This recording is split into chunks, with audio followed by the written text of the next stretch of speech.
शुभ दिवस. प्रचंड आणि सतत थकवा जाणवते, अशक्तपणा जाणवते. त्वचा पिवळी दिसते, डोळे पिवळे दिसतात, हातापायाला मुंग्या येतात. कधी कधी बधिरपणा जाणवतो. चालताना तोल जातोय. स्मरणशक्ती कमी होत चालली. तेव्हा ओळखून घ्यायचं की बाबा आपल्या शरीरामध्ये विटॅमिन बी12 ची कमतरता आहे. तेव्हा अशी लक्षण दिसल्यास डॉक्टरांच्या सल्ल्याने CBC टेस्ट, विटॅमिन बी12 ची टेस्ट करून घेण्यास काही हरकत नाही. कारण विटॅमिन बी12 ची कमतरता असल्यास वरील लक्षण दिसतात. काय होते? थकवा जाणवतोय, त्वचा आपली पिवळी पडते बघा, डोळे पिवळे दिसतात, हातापायाला मुंग्या येतात. एवढंच नाही तर सुन्नपणा, बधिरपणा जाणवतोय. कधी कधी चालताना तोच जातोय, चालताना तोच जाते आणि माणसाचा स्वभाव विसरवाडा बनवत चाललाय, जातोय. स्मरणशक्ती कमी व्हायला लागते. तेव्हा समजायचं की आपल्या शरीरामध्ये विटॅमिन बी12 ची कमी आहे. आणि म्हणूनच डॉक्टरांच्या सल्ल्याने तुम्ही CBC टेस्ट आणि विटॅमिन बी12 टेस्ट करू शकता. काय होतंय बघा, आपल्याला ह्याच्या व्यतिरिक्त इतरही लक्षण दिसतात. ह्याच्यावर व्यतिरिक्त इतरही लक्षण दिसतात. ते कोणते? तर चिडचिडपणा जाणवतो, नैराश्य येते, चक्कर येते, स्वभाव चिडका बनतो, दम लागतो. अशी लक्षणं जाणवत असतात. मग समजा अशी लक्षणं जाणवली तर आपण विटॅमिन बी ची टेस्ट, विटॅमिन बी12 ची टेस्ट करायला काय हरकत नाही. आणि विटॅमिन बी12 ची कमतरता असल्यास त्या आपण काय केलं पाहिजे?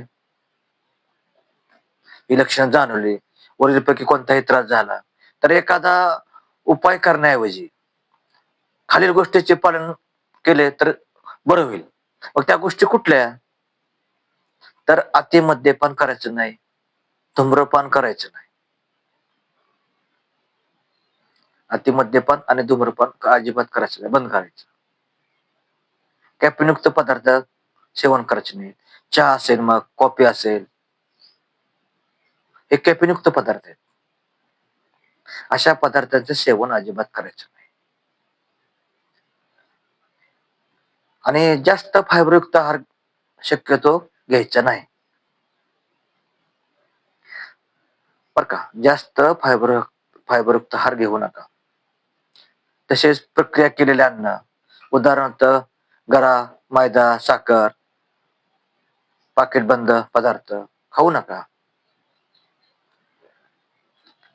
तसेच पोटासाठी वापरले जाणारे औषध असतील, अँटासिड असेल,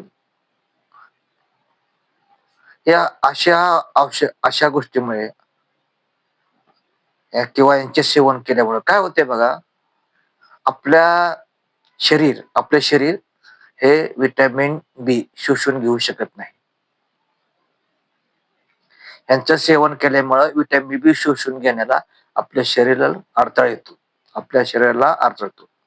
आणि त्यामुळं आपल्या शरीराला जर बी12 चा अडथळा येत असेल शोषून घेण्यासाठी, तर अतिमद्यपान, धूम्रपान, चहा, कॉफी, जास्त फायबर असणारे पदार्थ टाळले पाहिजेत किंवा प्रक्रिया केलेले पदार्थ टाळले पाहिजेत. आणि अँटासिड सारखे पदार्थ बंद करा, थोडे दिवस बंद करा. काय होतं यांचे सेवन केल्यामुळे? आपलं शरीर विटॅमिन बी12 ची शोषून घेण्याला अडथळा येतो. आपलं शरीर काय करतं? विटॅमिन बी12 हे शोषून घेत नाही, जरी तुम्ही उपाय केला तरी. का? तर तुम्हाला ह्या गोष्टीचे पालन केलं पाहिजे. तुम्ही जर विटॅमिन बी12 युक्त आहार घेतला, ते शरीर शोषून घेऊच शकत नाही. का? तर तुम्ही हे पालन केलं पाहिजे. मग या गोष्टी तुम्ही पालन करा आणि नंतर उपाय करा. पण आधी ह्या गोष्टीचं पालन केलं पाहिजे, पथ्य पाळले पाहिजेत. मी जे आता पथ्य सांगितलेत ना, ते पथ्य पाळा आणि नंतर उपाय करा तुम्ही. नाहीतर पथ्य हे चालू, उपाय हे चालू, काहीच फायदा होणार नाही. तेव्हा आता मग हे करत असताना व्हिटॅमिन B12 आपल्या शरीराला मिळण्यासाठी मिळवण्यासाठी कुठला आहार घ्यायचा? तर तुम्ही दुधापासून बनलेले सर्व पदार्थ घेऊ शकता. मग ते दही असेल, आईस्क्रीम असेल, पनीर असेल, असे कितीतरी दुधापासून बनलेले पदार्थ ते तुम्ही घेऊ शकता. कारण याच्यामध्ये B12 प्रमाण मुबलक आहे. त्यामुळे हे पदार्थ घेण्याला काही अडचण नाही. उलट ते चांगलं आहे. ह्याच्यामध्ये B12 प्रमाण जास्त आहे. जर तुमच्या शरीरामध्ये B12 प्रमाण कमी असेल तर तुम्ही अशा स्वरूपाचा आहार घ्या. कुठल्या? दूध आणि दुधापासून बनलेले सर्व पदार्थ. दही, ताक, लोणी, श्रीखंड, पनीर यांचं भरपूर मुबलक प्रमाणात सेवन करा. ज्यामुळं तुमच्या शरीरामध्ये असणारे B12 कमतरता भरून निघेल आणि ही आता जाणवणारी लक्षणे किंवा होणारा त्रास कमी होण्यास मदत मिळेल. तेव्हा जर मांसाहारी असतील